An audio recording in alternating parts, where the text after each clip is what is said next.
Rasulullah itu terbiasa tidak terlalu lama berbincang atau saat bertamu. Khawatirnya apa? Mengganggu. Kalau teman-teman bertamu juga begitu, harus tahu waktu ya. Ngejak ngobrol tidak selesai-selesai.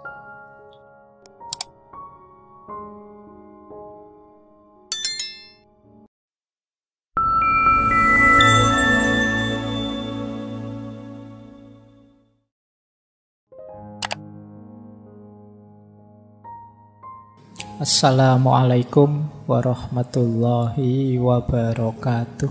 Bismillahirrahmanirrahim. Sekarang kita mulai adab. Bagaimana mewujudkannya dalam hidup sehari-hari. Ini banyak saya ambil tadi ya dari kitabnya Imam Ghazali yang Ihya Ulumuddin tadi.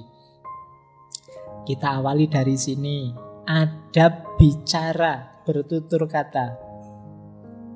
Kalau hari ini berarti Pak, saya sekarang lebih banyak ngomongnya di medsos, ya berarti ini termasuk bertutur kata lewat medsos. Rasulullah itu kalau bicara lemah lembut dan tenang. Tadi sudah dijelaskan ya, beliau mantap kalau ngomong itu tidak kesusu-susu, pelan-pelan yang bisa dipahami orang. Fasih, berbobot dan tidak bertele-tele, tidak bulet. Jadi kan ada teman-teman itu kalau ngomong ruwet, bulet, kurang fasih. E-nya lebih banyak. Gini loh Pak maksud saya. Ini oke. Ngomong setengah jam, E-nya seperempat jam. Latihan ya ngomong yang to the point, berbobot, tidak bulet, tidak bertele-tele. Tidak apa-apa. Kalau memang bisa disampaikan dengan 1-2 kalimat, ya 1-2 kalimat saja. Tidak harus dipanjang-panjangkan. Pak, ini kultum ya Pak, saya baru dapat 1 menit, materinya habis. Ya kalau materinya habis, ya salam saja. Insya Allah jamaahmu lebih senang. Iya, tidak usah khawatir. Justru mereka gelisah kalau terlalu panjang. Terlalu pendek tidak masalah. Tapi kan judulnya kultum Pak, masa cuma 3 menit? Ya enggak apa-apa, nanti T-nya bukan 7 menit tapi 3 menit. Jadi enggak apa-apa, to the point, enggak bulat. Daripada kamu muter-muter nanti jamaahnya malah bingung, iki tadi ngomong apa ya. Coba tadi kamu ngomong cuma 1 kalimat, mereka biasanya mungkin ingat.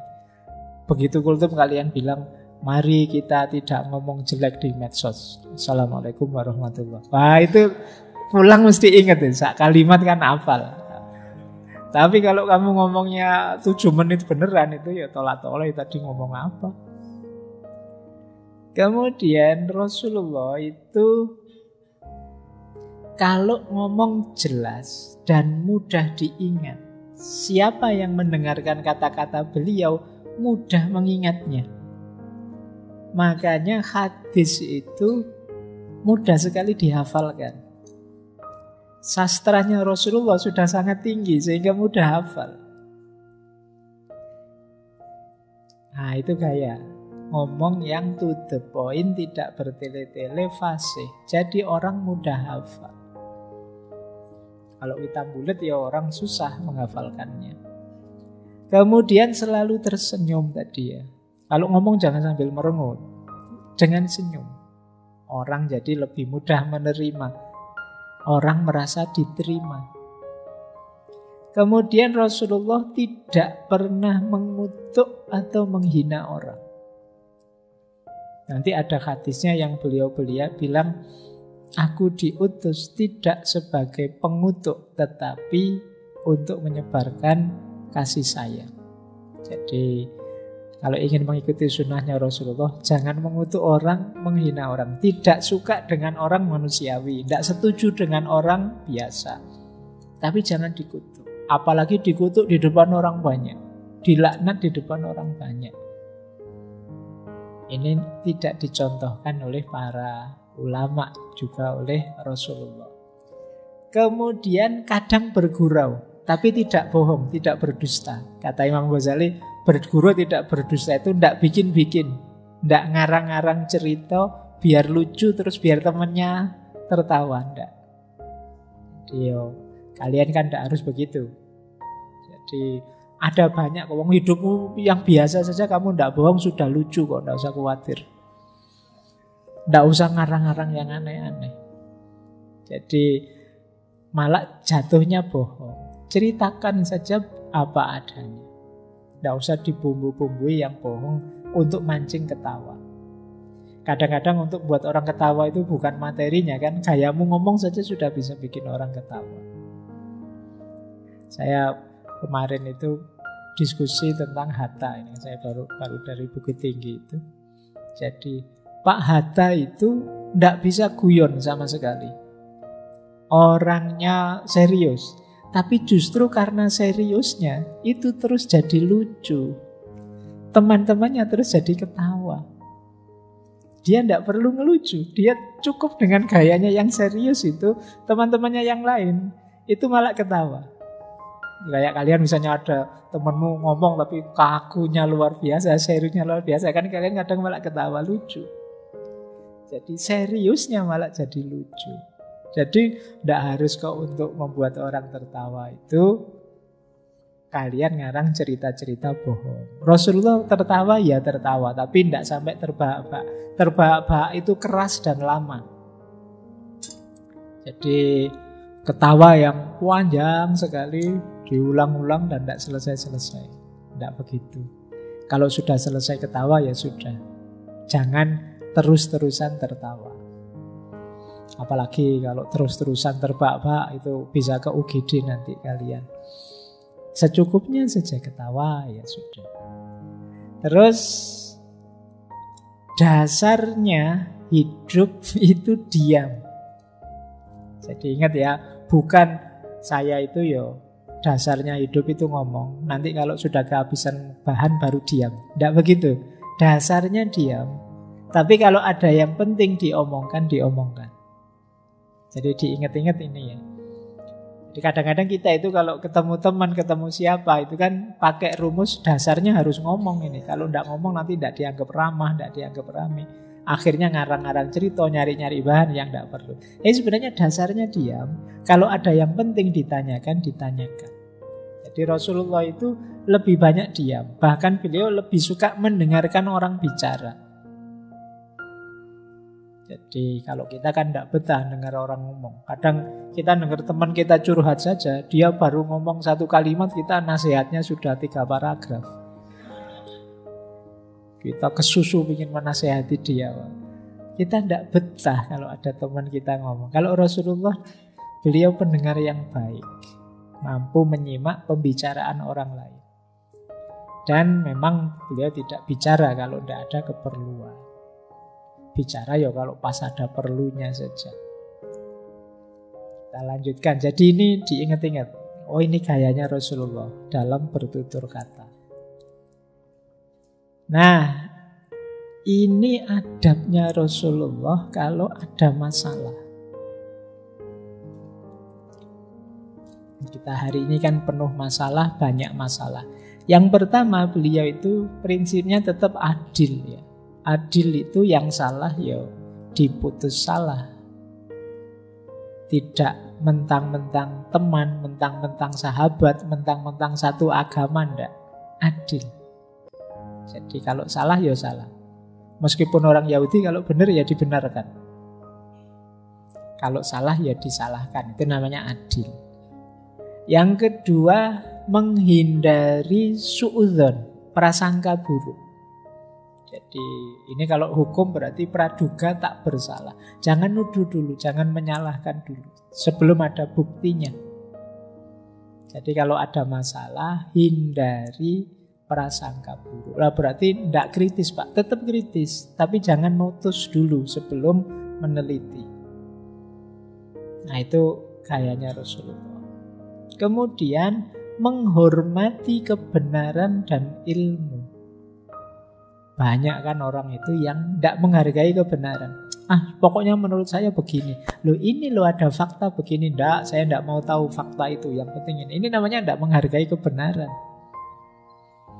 Kadang-kadang kita itu kalau sudah punya perspektif, ada beda fakta kita dengan perspektif kita tidak mau menerima fakta ini. Padahal faktanya jelas loh. Ini namanya tidak mau menghargai kebenaran. Karena sudah terlanjur menganggap bahwa ini adalah merusak peradaban. Ketika orang bilang, loh ini ada manfaatnya juga loh. HP ini ada manfaatnya. Kita tidak, pokoknya ini harus merusak. Nah, ini namanya tidak menghormati kebenaran. Kalau Rasulullah ya menghargai, menghormati. Kalau orang membawa fakta, membawa data, mengadu apa, dan lain sebagainya. Yang ketiga, mengurangi sumber perselisihan. Jadi kalau ada masalah ya jangan dibesar-besarkan, jangan diperluas, jangan diulang-ulang. Sudah tahu kalau menggunakan kalimat itu temanmu sakit hati, tersinggung, ya jangan diulang-ulang ngomong seperti itu terus. Jangan diulang-ulang menyebut itu terus. Kayak pertarungan abadi antara kubu di medsos itu. Kubu cebong sama kubu kan itu sampai hari ini ada kan, diksi-diksi itu dipakai. Padahal Al-Qur'annya kan jelas, wala tanabazu bil alqab. Jangan kalian memberi gelar-gelar yang buruk. Salahnya sana sih Pak. Yang sini juga, sana duluan kok Pak, sana ya. Ya wes ya. Intinya sama-sama memberi gelar buruk, apapun gelar buruk itu. Jadi itu kan sumber perselisihan. Kalau bisa dikurangi, kalau bisa dihapuskan. Biar kita tidak habis energi untuk yang tidak penting. Dan mengutamakan persaudaraan. Kita itu kan hari ini lebih sering mencari perbedaan yang membuat kita berjarak dengan orang lain. Ketemu teman misalnya, itu ngecek, ini teman ini agamanya apa ya? Oh, sama Islamnya kok. Oh, tapi Islamnya NU atau Muhammadiyah? Oh, Muhammadiyah. Muhammadiyah yang garis lurus apa garis lucu? Oh, itu garis Jadi yang dicari bedanya terus. Untuk menegaskan bahwa aku dan kamu berbeda. Mbok ya sudah, kita ambil yang persaudaraan level paling universal saja. Aku manusia, dia manusia. Itu kan lebih luas. Tidak perlu kamu kejar identitas detail sampai mana. Paling tidak kita sama-sama manusia kok dengan dia. Nah, jadi mengutamakan persaudaraan. Ya persaudaraan itu ada ukhuwah Islamiyah, ada ukhuwah insaniyah, ukhuwah basyariyah. Baik, jadi ini kalau ada masalah kalian ingat rumusnya ya dari Rasulullah. Adil, jangan prasangka buruk, terbukalah untuk menerima kebenaran, kurangi sumber-sumber konflik, dan utamakan persaudaraan. Ini akan mencerahkan hidup kita. Lanjut. Nah, ini menarik. Ini asli saya ambil dari Ihya. Adab Rasulullah bertetangga. Yang pertama apa? Ya sesama Muslim memberi salam. Tidak usah nunggu yang lain mengucap salam. Kalau bisa kita duluan mengucap salam. Rasulullah itu selalu mendahului mengucap salam. Tidak usah, dia kan junior, tak tunggu, dia harus salam dulu. Saya yang lebih senior kok. Tidak begitulah. Siapa yang berkesempatan, yuk memberi salam dulu. Kemudian yang kedua, Rasulullah itu terbiasa tidak terlalu lama berbincang dengan tamu atau saat bertamu ke tetangga. Khawatirnya apa? Mengganggu. Jadi kalau teman-teman bertamu juga begitu, harus tahu waktu ya. Ngejak ngobrol tidak selesai-selesai. Tuan rumahnya sampai ngasih kode menguap lah, ngasih kode dehem lah, ngasih kode lihat jam lah, kamu ngoceh terus. Iya, yo mbok yang toleran. Wong ini sedang bertamu di rumahnya orang, siapa tahu tuan rumahnya ada kebutuhan ini, keperluan itu. Ada cerita memang Rasulullah satu ketika waktu beliau menikah dengan Zainab itu, para sahabat itu kalau bahasa Jawanya jagong di rumah beliau. Cuma mereka tidak pulang-pulang. Rasulullah sampai gelisah, mondar-mandir, masuk lagi, keluar lagi. Ini tamunya kok tidak pamit-pamit ini. Mau diusir gimana wong ya tamu. Tidak diusir kok ya tamu ini tidak paham-paham. Nah, kalau Rasulullah kebiasaannya jangan ngobrol lama-lama, secukupnya saja. Terus tidak bertanya berkepanjangan tentang keadaan tetangga, keadaan teman. Khawatirnya nanti bongkar yang nggak harus seharusnya dibongkar, ngomong yang nggak harus seharusnya diomongkan. Wah, lama nggak ketemu, sekarang kerja di mana? Istrinya berapa? Anaknya berapa? Kita kalau terlalu cerewet ngomong itu biasanya bongkar yang tidak-tidak. Wis tanya itu ndak usah yang detail tentang kondisi dia, mbok tanya di sana sudah hujan apa belum, itu kan lebih enak. Tanya yang umum-umum saja, ndak usah tanya yang detail keadaan yang mungkin menyinggung atau melukai dia kita ndak sadar. Kapan menikah? Itu kan akhirnya kamu sedih ditanya gitu terus. Lama ndak ketemu kok tiba-tiba tanya anaknya berapa, wong nikah saja belum misalnya. Itu kan menyakiti. Nah, tanya yang umum saja. Kemudian Rasulullah itu tentu saja kalau sakit beliau pasti mengunjungi siapapun itu. Kalau ada yang meninggal, dapat musibah, pasti beliau juga mengunjungi. Kemudian memaafkan, tentu saja. Ikut gembira kalau tetangganya gembira. Berarti apa? Tidak boleh iri, tidak boleh dengki. Kemudian tidak memata-matai, mengintip. Nah, ini kan banyak kita itu sering kepo dengan tetangga kita. Ya kalau yang mahasiswa ya tetangga kosnya. Wah, temanku siang ini makannya apa ya? Nah, itu memata-matai namanya. Wah, motornya baru. Itu beli miliknya pacarnya, apa kredit, apa-apa. Ini namanya mengintip, memata-matai. Jadi biarlah urusan pribadi dia, ya urusannya dia. Nah, dalam beberapa kisah Rasulullah itu ya pura-pura tidak tahu tentang ihwalnya para sahabat. Karena tidak boleh memang memata-matai tetangga. Ada lagi tidak mempersulit. Nah, kan sekarang banyak cerita itu kan, mentang-mentang tanahnya terus ditutup, akhirnya tetangganya tidak bisa lewat. Tidak, jangan begitulah. Tidak boleh mempersulit tetangga.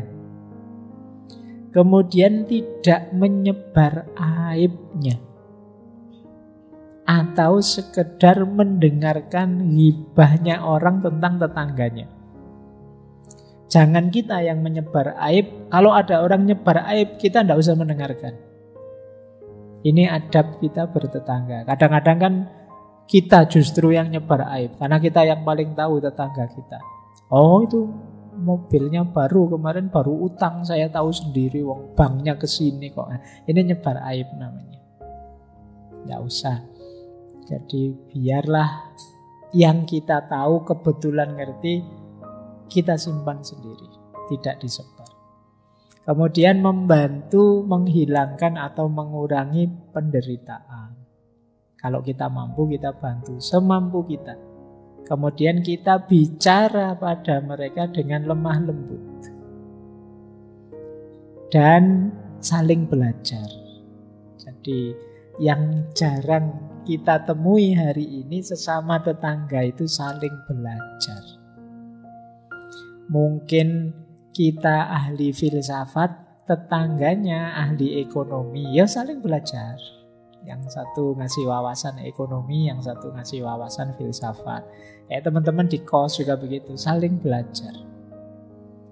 Nah, ini adab bertetangga.